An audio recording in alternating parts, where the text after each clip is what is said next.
L-imsieħba soċjali jibqgħu jappellaw u jinsistu mal-Gvern biex iraħħas il-prezzijiet lokali tal-enerġija biex dawn jirriflettu l-prezzijiet internazzjonali ferm imraħsa. Pożizzjoni espressa mill-imsieħba soċjali quddiem id-deċiżjoni tal-Gvern li jibqa' jżomm il-prezzijiet tal-prodotti tal-enerġija fost l-ogħla fl-Ewropa. Aħna nemmnu li suq tal-fjuwil għandu jiġi liberalizzat kif suppost.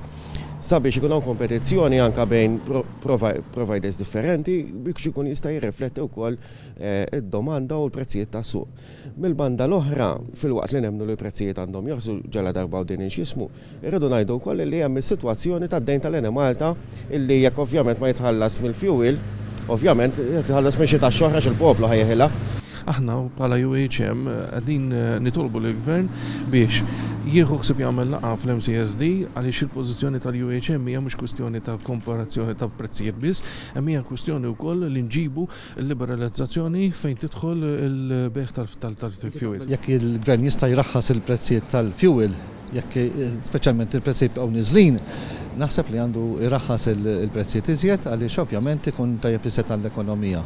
L-Assoċjazzjoni tas-Sidin tal-Lukandiera tipproponi sistema. Irridu naslu għal sistema illi twassalna illi ikun hemm adjustment fil-prezzijiet kull 6 xhur.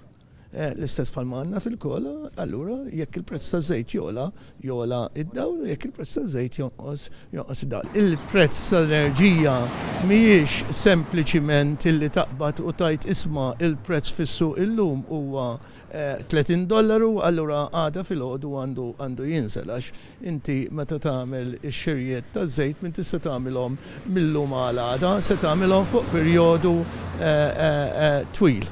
Id-deċiżjoni tal-Gvern qed taffettwa l-kompetittività. Il-kompetittività tal-pajjiż hija importanti u għalhekk jekk ikun hemm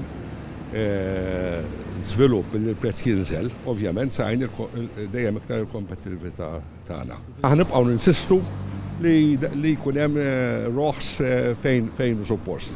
Prezzijiet għandhom jirriflettu il-prezzijiet internazzjonali, vuol dire għandu jkun hemm trasparenza mod li kollu nafu kif qegħdin jiġu determinati daw il-prezzijiet u jekk jista' jkun li hemm xi savings, daw is-savings fejn qegħdin imorru wkoll. Quddiem din il-pressjoni mill-imsieħba soċjali l-Gvern jibqa' ma jiċċaqlaqx u jagħti biss roħs miżeru li ma jirriflettix il-prezz internazzjonali taż-żejt, roħs li għalih baqgħna nistennew 3 xhur.